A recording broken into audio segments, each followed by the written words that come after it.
CMR ఇప్పుడు మరింత వైభవంగా విశాలంగా మన ఉప్పల్లో గ్రాండ్ రీఓపెనింగ్ 28 మార్చ్. 10, 20, 30, 40, 100 ఎంతమందినైనా పంపించిన కొడక ఇదే రిపీట్ అవుద్ది. ఓకే, ఇప్పుడు అంటే చరణ్ గారిది మీకు స్టార్టింగ్ మూవీ నుంచి ఏ మూవీ అంటే బాగా ఇష్టం అన్న? చరణ్ గారు ఇప్పుడుదా రిలీజ్ అయిన సినిమా అసలు నాకు బాగా చిరుత నుంచి ఇష్టం భయ్యా.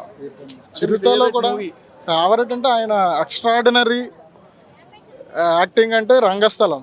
ఆయనలో ఒక కొత్త కోణం. అంతవరకు ఎంతో మందితో ఎన్నో మాటలు కొంచెం చిన్న చిన్నగా చేవాట్లు తిట్లు పడ్డాడు. బట్ రంగస్థలంతో ఆయన ఏంటో ప్రూవ్ చేసుకున్నారు.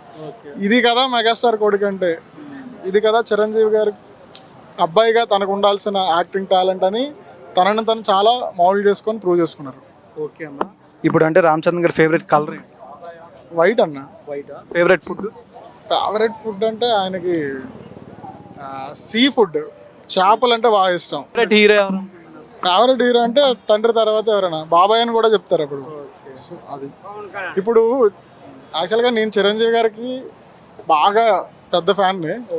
చిరంజీవి గారికి పద్మవిభూషణ్ వచ్చింది కదా, ఆయన గురించి చిన్నగా రాసుకున్నాను అనమాట. చిరంజీవ చిరంజీవ చిరంజీవ అభిమానుల మనసులలో చిరజీవ, అలుపెరుగుని అసాధ్యుడవు నీవేగా, అసమాన అభినయం నీదేగా, కలామ తల్లి కన్నబిడ్డ నీవేగా, కల కోసం తనుగన్న జన్మ నీదేగా, వ్యక్తిగత గుణం చూసేలా పద్మ విభూషణి నిన్ను చేరేలే, కలామ తల్లి ఈ రోజులా నిన్న చూసి మురిసిందిలే అని చెప్పి చిరంజీవి గారి గురించి రాశాను అనమాట.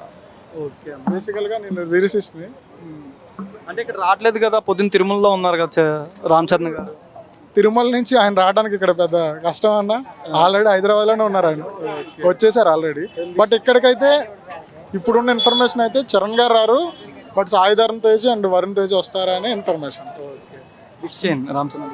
హాయ్ రామ్ చరణ్ గారు, ఇక్కడ వచ్చిన ఫ్యాన్స్ అందరి తరపున మీకు పుట్టినరోజు శుభాకాంక్షలు.